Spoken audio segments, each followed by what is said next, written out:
not what should we do, but ask instead, why have we not yet done it? And for that purpose, we have Copenhagen Business School's lecturer and sociologist, the co-host of this conference. I'm pleased to introduce Ole Bjerg. As I was preparing this talk, I realized that it was going to be a little bit more difficult to prepare than normally. Because normally when I do talks on these issues, I say the same things as Danish says, or I say the same things as Charles Eisenstein says, or I mix them up. And then I'm very good at making it seem like it's something that I came up with, and people tend to buy that. But now this time, I'm a little bit intimidated because not only are Ben and Charles both in the room, but I also know that many of you are familiar with their works. So I'm sure my bluff would be caught very, very quickly. So I've been forced to think myself this time. So what I'm going to offer you are some things that I'm in the middle of thinking about them. I'm not through thinking about them, so maybe some of it is a little bit rough, but yeah, that's how it is. And the title of my talk is The Politics of Transition. And I believe, as Helene also said, that in order to bring about this transition, that I think we all share this vision of a transition, there are two questions to consider. The first one is this: what shall we do?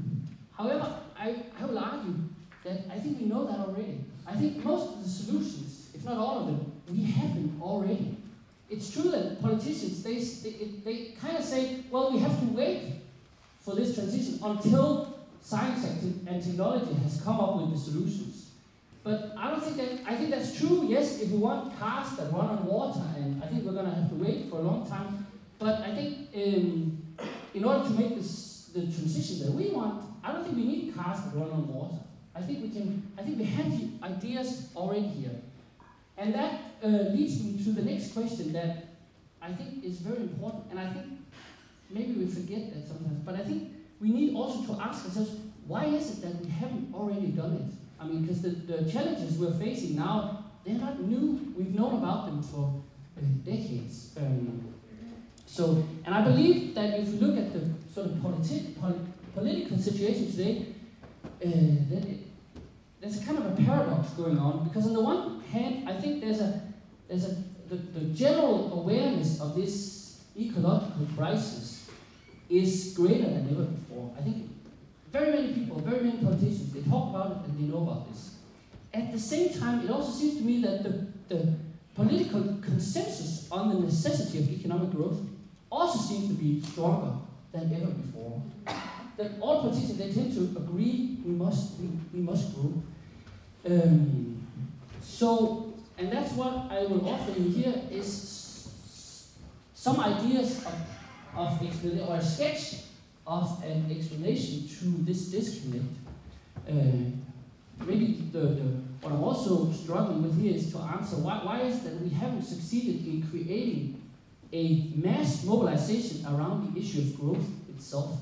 Because I think even though there's a lot of people here and many more outside of this room also sharing this issue, but I think also have to be honest and say we haven't succeeded in creating this mass mobilization around saying, no, we don't want any more growth, we want something else. I'm going to start by showing you an image that I think you've all seen many times before. It's the, I believe, the Apollo 17 image from 1972. And this image, and this was sort of right about the same time as environmental movement sort of got its feet off the ground.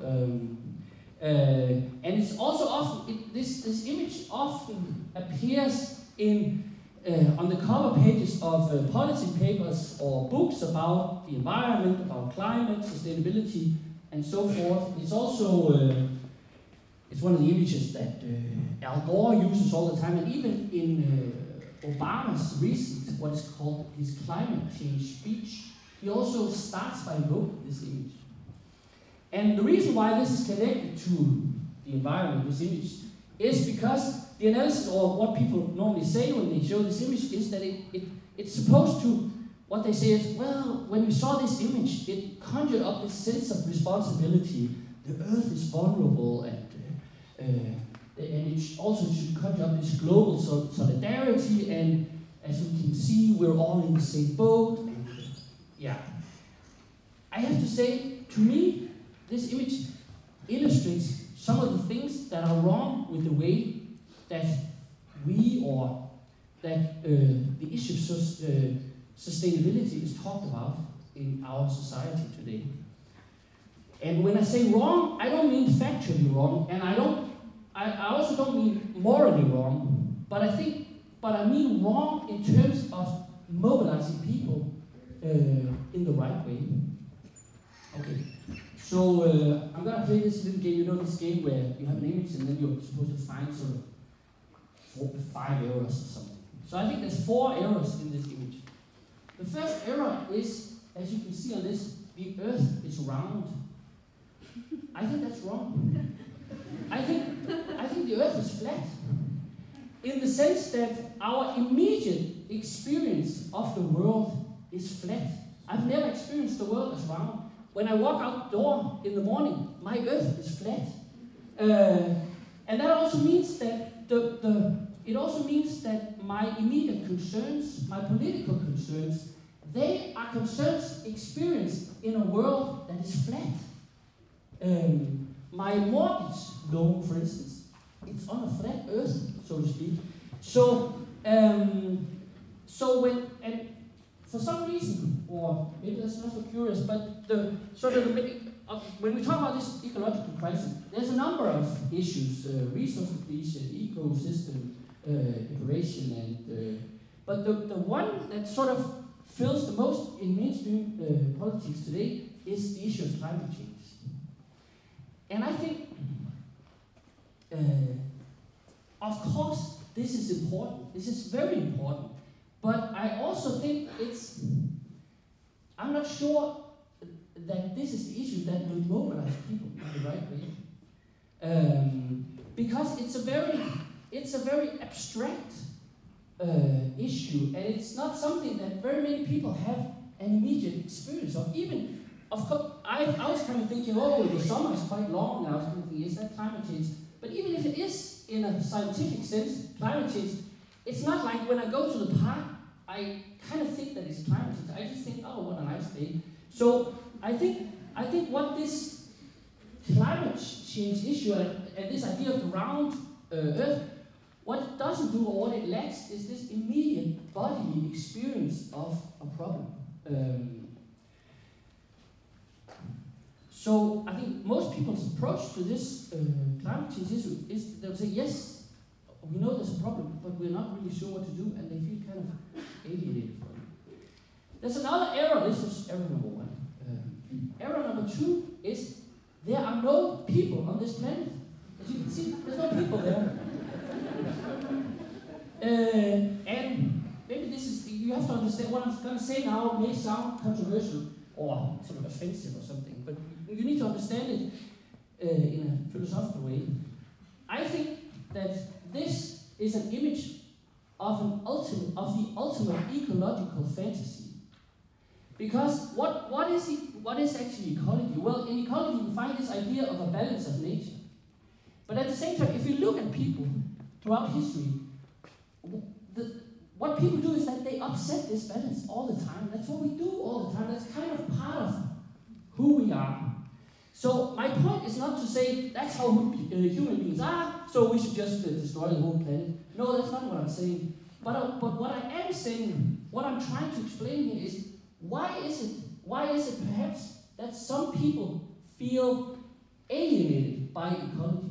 Because we have to recognize that. I mean, there's a lot of people who like it and buy into it, but there's also a lot of people who have this sense of, there's something wrong with this. And I think they are reacting to an inherent, I was also going to say that ecology is inherently misanthropic, in the sense that the ultimate ecological world would be a world where there are no people.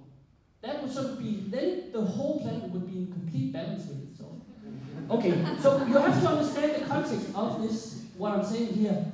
I'm not making any sense. I'm purely trying to understand why is it that people feel put off by this or alienated from this. Third era, there are no borders on this either. So, and this has to do with this idea that, like, so we're supposed to look at this and think, oh, we're all in the same boat. That's also what climate change is about, is, oh, there's going to be this huge catastrophe, and so we all have to come together and do something about this. And there's also, I've been reading a number of policy papers around climate change. You know, all these COP 1, 2, 3. I'm not even sure how many there are now. COP, where are we now? COP 19 or something like that, right? And what I find in them is that the word "we" figures so many times. There was one of them where I can't remember, but it was every other sentence started with "we this, we that." And when I was reading this, I was thinking, I don't think this "we" exists. I don't think there is. I mean, so the problem is that if we're calling for a "we" to do something, then we don't need who is this "we" and how can it act. So there's something a little bit too abstract in this. And also, I said this about the borders. I don't think we're in the same boat. I think some are in a luxury cruiser, some are in a high-tech battleship, and some are in a little wooden rowing boat. So we're not in the same boat.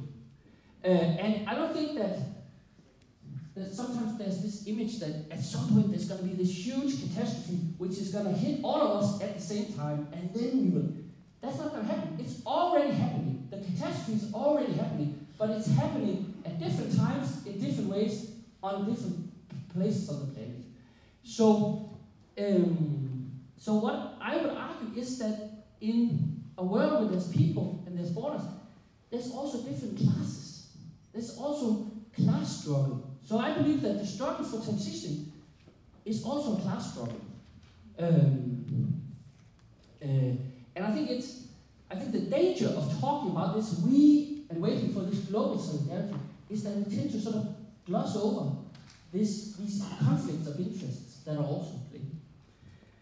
Okay, so the final era, or a question that I was asking myself looking at this or analyzing this, was who is looking? Who is looking at the Earth? Of course, we know it's the astronauts, they're taking this picture. But it's not, this is not a human gaze. I mean, it's not a natural human. None of us have ever seen the world like, yeah, we've seen the image, but we've never been out in space and looked. That's not a normal way of looking at the world if you're a human being. So who's looking here? I think maybe it's God looking down on Earth. That could be sort of the message of it. So I was kind of thinking, maybe this is a postcard from God. So what's on the back? What's on the back of the postcard? What is he writing us? I think there's two options. One of them is, "So long, suckers. I'm leaving. You screwed it up. I'm leaving." So that's one option. So we're in so much trouble that even God has given up. So that's one option. The other option is that he's saying, "Don't worry, I'll fix it. I'm looking after you. I know what's going on. I will fix it." But either way, if we go with one or the other, the end result is the same in terms of us, because it kind of puts our destiny not in our own hands. It's not in human hands. It's kind of in some realm that we know we can just wait for God to do something, or just wait for the whole thing to blow up. So again, I was hinting at Marx before, and now I'll do it more obvious, saying that there's something about this image which tends to have this effect of being an opium for the people. It sort of consoles us, "Oh, God will take care of this for us." Okay. Okay, so now I want to shift to another image, because I believe that there are other ways of thinking and talking about this transition and sustainability. And in fact, I think this conference is very much signifies this way of talking and thinking about sustainability. So here's a crown. I'll come back to that. Let's take the title of this conference. It says, Economics, People, Planet. I think that's right on the money. I think that's the right order. And of course, my point here is not to say, well, economics is more important than people or planet. No.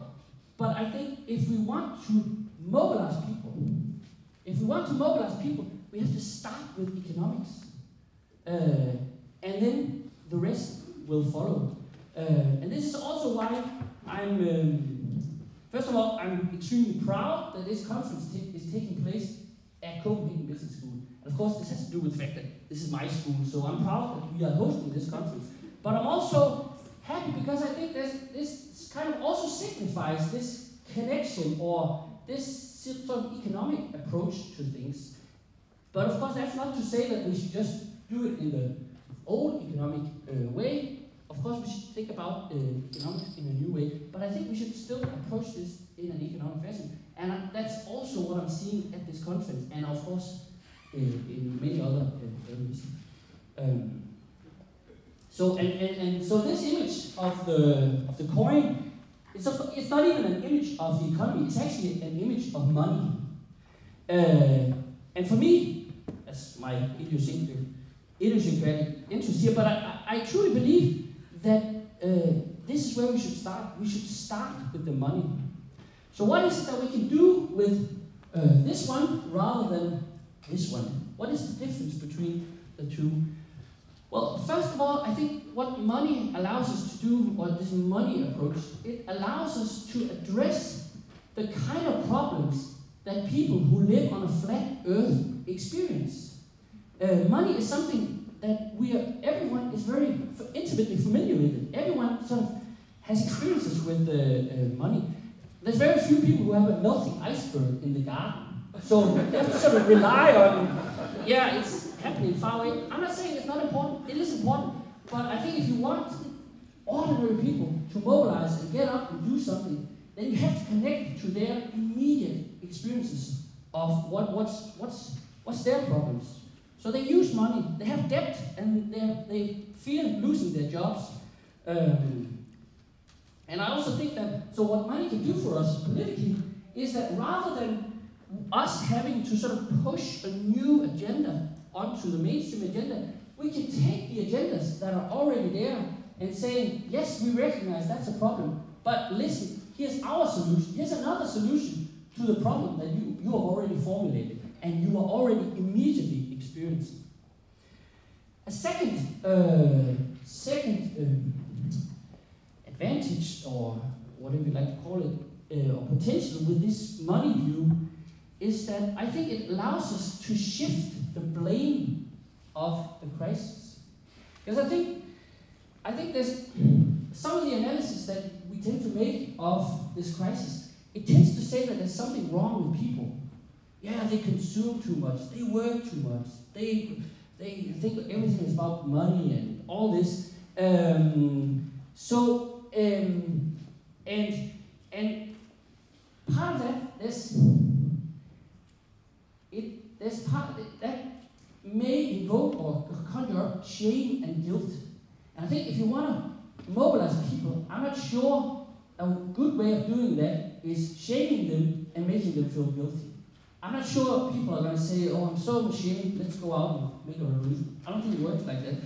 But what this money view allows us to say is, there's nothing wrong with people, there's nothing wrong with you, but there's something wrong with money. So sort of in brief, I will say, well, the reason why we're in this growth imperative or this compulsion to growth, it's not because there's something wrong with people and they want growth. No, I think it's because there's something wrong with money, and that's something different. So what we need to change, we don't need to change people, we need to change the money, and then the rest may follow. And then, I think I've already said some of this already, is that I think what the money view also does is that it makes this class struggle, or class conflict visible. So rather than it's sometimes when some people talk about sustainability and climate change, it's like they're thinking, oh, if everyone would just understand this, they would say, oh yes, you're right, let's all do this. It would be nice if that were the case. However, I think, at least if we're going to get to that, I think there's some more immediate steps that we have to take. And I think we must also realize there are certain groups, certain people, and certain institutions who are screwing the rest of us. And I think also that's also important in terms of mobilizing people. I mean, that may be controversial to say, but if you look throughout history, if you want to mobilize people, if you point to an enemy, people sort of tend to round up. And we tend to say, oh, that's a bad thing. Well, maybe that's not so bad if you point to the right enemy. You should, of course, point to the wrong enemy, then it's not so good. But if you can actually point to the right enemy, yeah, then what's wrong with it? And then, of course, we shouldn't, I mean, when we talk about class struggle, we think about Marx, and we think about workers and capitalists. So my point here would be to say, no. We have to realize that the class struggle or the class divisions of society have changed. So rather than talking about workers versus capitalists, maybe we need to talk about debtors versus creditors. So the people who make the money and the rest of us who needs to borrow this money from the ones who make it and even have to pay interest on it. Okay, so the final potential was, I was saying before this, with the postcard from God, and yeah, so we have to wait for him. And I think also one of the benefits of, I think money is perhaps one of the most human of all human creations. It's very, very human. In fact, it's nothing but human. I mean, nature has nothing. It's not nature that has created it. It has no part in creating money. It's a purely human and cultural creation. This also makes it very easy to change. I mean, so I would say that, well, global patterns of consumption, they are difficult, very difficult to change. Global patterns of production, also very difficult to change. Money, easy to change. I mean, it's if you wanted to, we could do it tomorrow. And Rob has already been talking about this today with local money, and Ben, I'm sure tomorrow is going to talk about my own personal favorite, full reserve banking. It's easy. I mean, if we could just, and of course I'm not meaning politically easy, but technically, we could just, yeah, it's not difficult.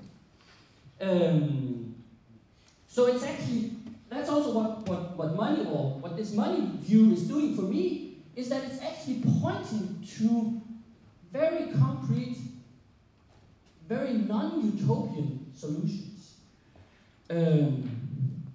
So to kind of sum up here is, so my point here is, my point here is not to say, yeah, let's just leave the environment alone and ecology and climate change, let's not worry about that.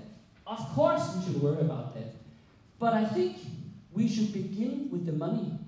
Because I think once we open this issue of money, and once we start sort of realizing that we can actually change that, I think what happens is that it will open a political and economic space that will allow us then to solve all the other issues. Because I think that's what the current money system is doing now, is that it's closing the space of politics, because it's kind of, yeah, there's nothing we can do, we just need to roll with the system because it's so strong. But if we change it, then we could have a discussion. I would say, let's introduce full reserve banking and then have a discussion about, okay, should we have more economic growth or should we have less economic growth? But I think the terms of that discussion would be very different from just having it now where we have the system that we have now. I would like to end with a little story, which for me kind of captures this structure of the political field today. And it's about this, maybe some of you have heard it before, it's about this drunk who, he's been out on the bar all night, and he he's going back to his house, and then he loses his keys, and then he starts looking under a street lamp for his keys. And he's drunk, so he's there looking for this. And then a police officer comes by and says, what's the problem? Yeah, I lost my key. Oh, I'll help you find them. And then they both start looking then. And then after 10 minutes, the police officer says, well, are you sure this is where you lost the keys? And then the drunk says, no, I lost them over by the door, but there's no light there, so I can't see anything, so this is why we're looking here. I think that's what politics, that's the way politics is structured. It's saying, yeah, come over here, let's look over here. It's that's where we need to invent a car that can drive on water, and we need to pump more liquidity into the banks and quantitative easing, and that's so they're kind of sort of leading us over here and say, because that's where it's immediately convenient to look. But what we should do, we should insist on saying, no, we don't want to look over there. We want to look over here by the door. And if we look over there, this is what we're going to find. Thank you.